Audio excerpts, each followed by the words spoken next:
Hey everyone, this is Sadie from The Remote Nurse. I wanted to give you some tips today regarding your state license and remote nursing jobs.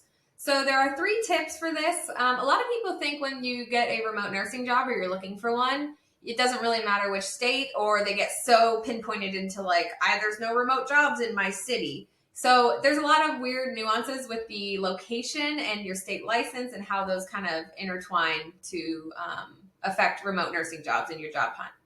So the first tip I have is compact state licensure. If you live in a compact state, and the way to find that out is to Google Nurse Compact License, or ENLC, I think, and figure out if your state is part of the Compact Nurse Agreement.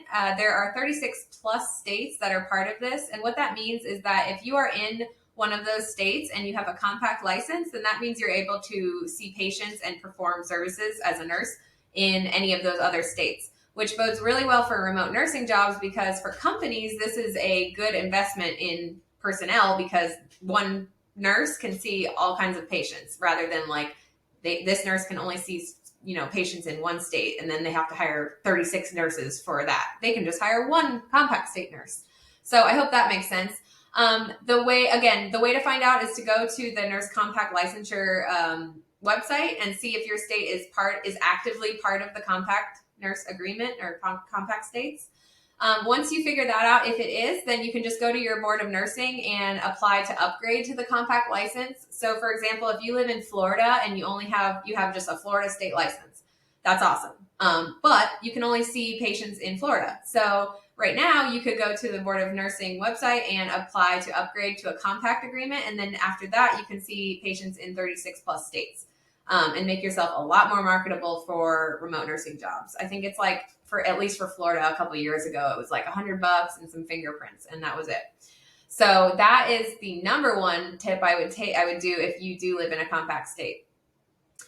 Number 2, which leads into number 2, if you're not in a compact state, sorry, but no, it's not great because it does cut down your chances a lot because a lot of these jobs do want compact state nurses. But that's not 100% true because there's still people in other states that need services. So if you don't live in a compact state, like for example, California at the moment of recording this 2022 is not actively engaged in the compact agreement yet, then you can actually only see patients from California. So, and any of the other individual states you're licensed to if you are. But most people just have one state license. So I'm just going on that.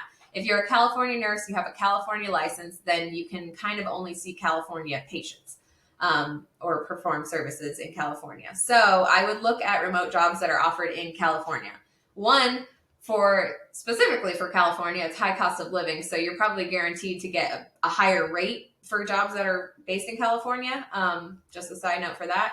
But also there's less competition because not all the nurses in the nation are applying to these jobs like some of the other jobs. Only the nurses with a California license are. So your population of who you're competing against is already lower.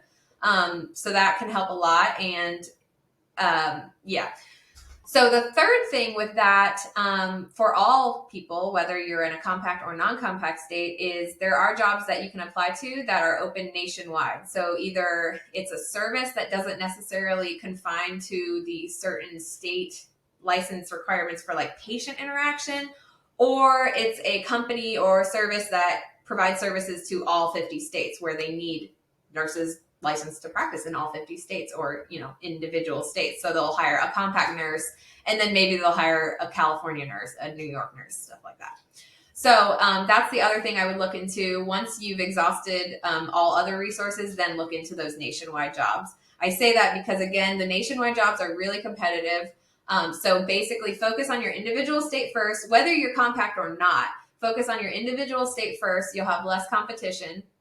And then go to the compact level. So if you can qualify for that, then look at the compact state jobs. And then go to the nationwide jobs because that's the order of competition you're going to experience. So I hope that helped. If you have any other questions regarding state licensure, let me know and I will try to help you. Yeah.